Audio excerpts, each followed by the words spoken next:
very good evening to you all. Myself, Dr. B.L. Sharma. Welcome to this channel, Allies Mind Map.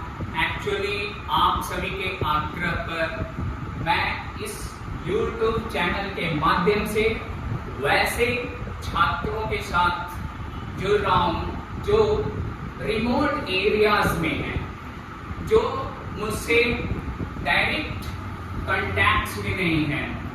उन लोगों का ये एक आग्रह था कि सर आप हमें कुछ अपनी लैंग्वेज साइंस के एक्सपीरियंस का हमें लाभ दिला। चलिए इसी कड़ी में मैं बिना समय गवाए स्टार्ट करता हूँ। आज का जो मेरा टॉपिक है वो बड़ा ही सिंपल सा टॉपिक है, वो है लाइब्रेरी साइंस की 5 लॉज ऑफ लाइब्रेरी साइंस। तो 5 लॉज ऑफ लाइब्रेरी साइंस हम लोग देखते हैं ये है क्या। 5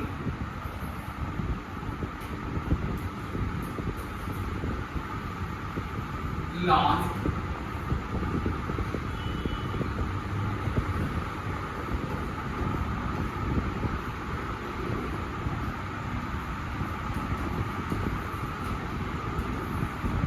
लॉज ऑफ लाइब्रेरी साइंस।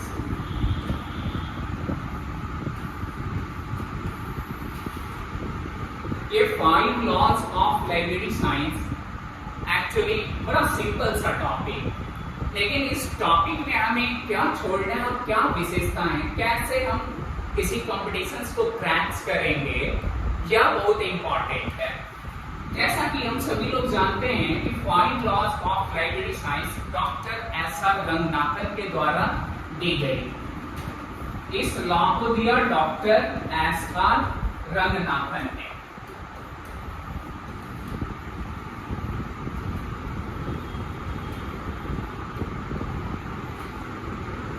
इन्होंने 5 लॉज को दिया, लेकिन क्या हमें ये पता है कि ये 5 लॉज में भी फर्स्ट लॉ जो है वो किसने दिया? इनके टीचर डॉक्टर एस.आर. रंगनाथन के teacher E P. Ross. E P. Ross ने क्या किया कि फर्स्ट लॉ को ई.पी. रॉस ने दिया था। तो ई.पी. रॉस अब क्या किया, उन्होंने क्या कहा, लेट्स सी। हम लोग देखते हैं कि ये हमारा क्या है, पहले 5 लॉज और कैसे इसकी शुरुआत हुई और क्या हम लोग इसे जानने की कोशिश हम लोग करेंगे। फर्स्ट लॉ जैसा हम जानते हैं कि books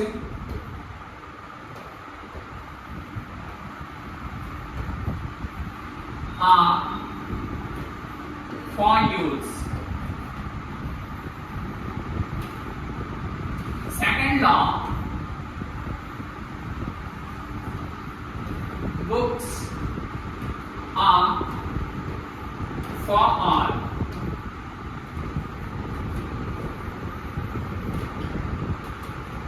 Every book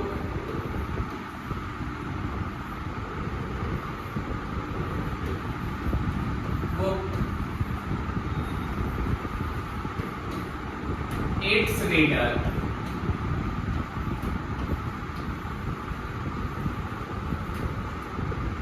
Save the time of the reader.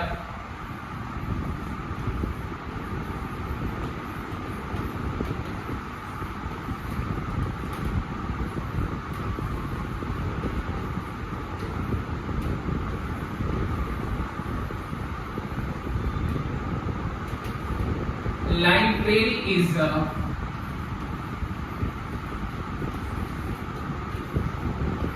growing organism.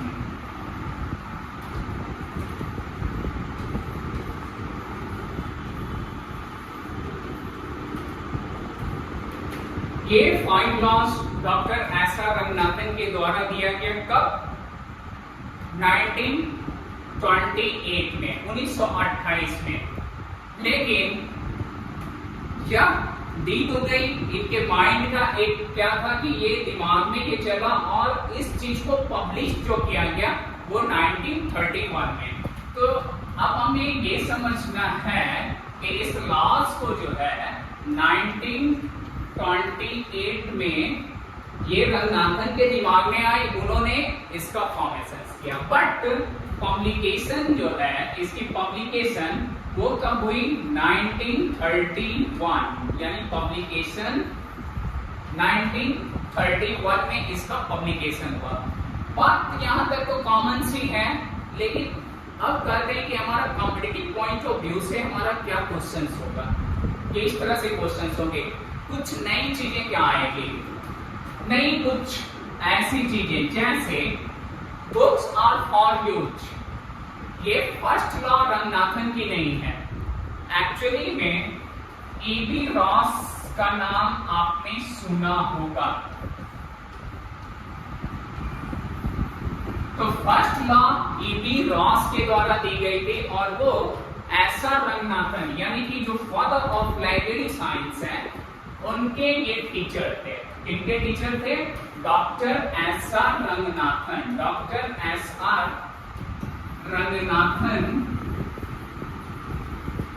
के टीचर, ये EB Ross doctor S R Ranganathan के टीचर रहे हैं मैथमेटिक्स के।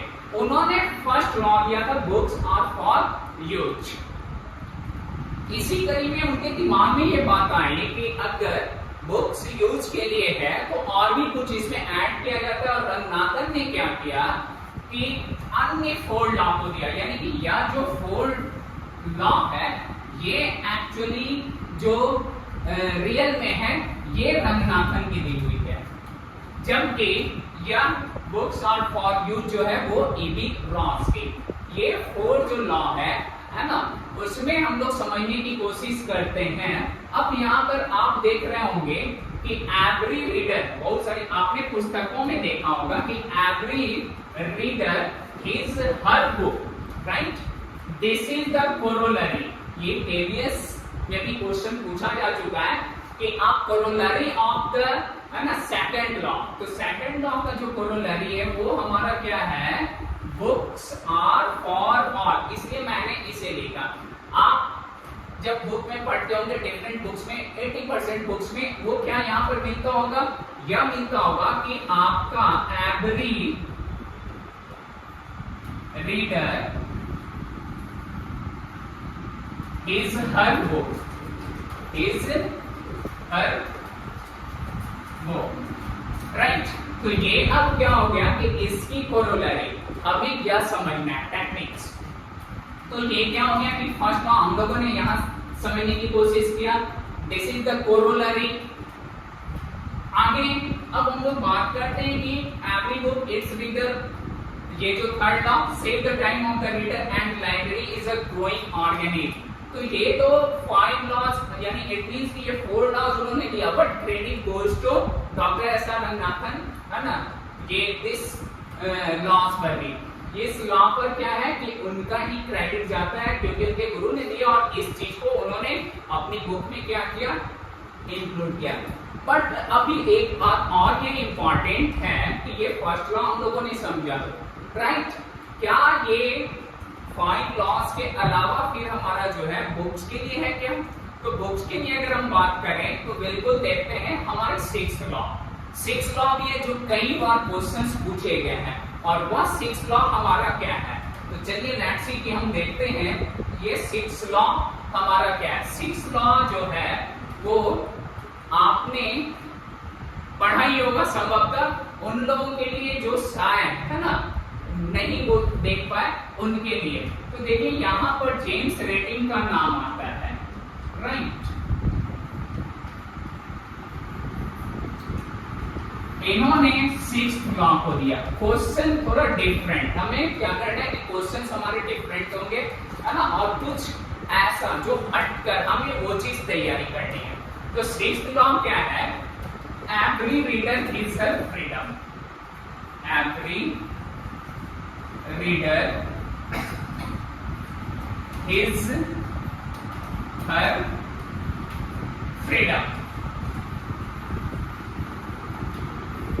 अब यहाँ पर every reader is her freedom मतलब उसे स्वतंत्रता, सभी पाठकों को क्या होनी चाहिए कि पढ़ने के लिए स्वतंत्रता भी होनी चाहिए, इसकी भी स्वतंत्रता।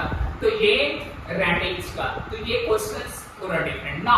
अब हम बात करते हैं कि सिर्फ 6th लॉ पर ही नहीं, 6th एंड 7th लॉ की भी मैं बात करता हूं कि वह भी हमारे क्वेश्चंस, यानी 6th and 7th law, 6th and 7th law किसने दिया?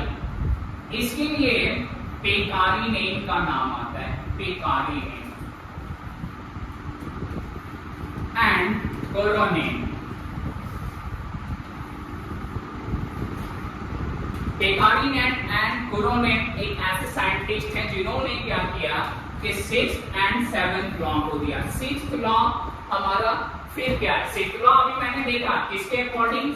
रेटिंग के अकॉर्डिंग। तो रेटिंग के अकॉर्डिंग क्या है कि वो every reader is her freedom, और इसके अकॉर्डिंग, इनके अकॉर्डिंग, पेकारी एंड क्यूरोनेम के अकॉर्डिंग हमारा क्या है?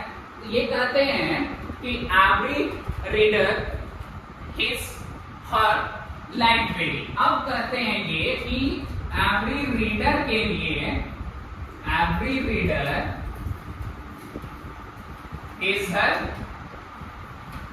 लाइब्रेरी, यानी अब क्या इनका कहना है कि एवरी रीडर के लिए क्या हो? लाइब्रेरी हो। ये इनकी थ्योरी है, प्रिंसिपल्स। ना अब 7th लॉ इन्होंने क्या दिया कि कोई ऑथर है, इट मींस कि अगर कोई भी ऑथर है, सपोज दैट कि मान लिया जाए कि बीएल शर्मा ही एनालिसिस माइंड मैप बुक को लेगा सपोज, तो अगर ऑथर है तो ये कंट्रीब्यूट टू द लाइब्रेरी, यानी कि राइटर्स कंट्रीब्यूट टू द, यानी ऑथर और राइटर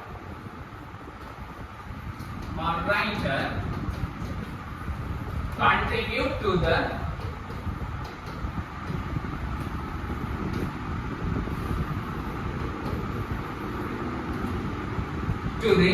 library, यानी यह जो है क्या करेगा? कंट्रीब्यूट करेगा। ये किसी ऑथर की ये रिस्पॉन्सिबिलिटीज बनती है ना, कि आप क्या कर रहे हैं कि आप या राइटर है तो वो अपनी पुस्तकों को लाइब्रेरी में भी कंट्रीब्यूट करें। This is the theory. तो इट मींस कि ये हमारा क्या हो गया कि हम लोगों ने अभी देखा कि 5 लॉज में हमें कैसे पढ़ना है और क्या करना है।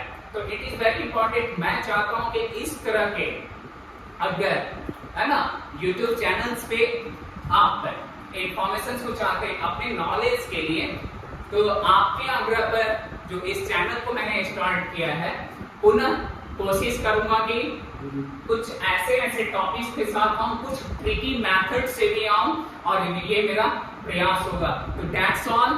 Thank you so much. पुनः हम लोग मिलते हैं। Thank you.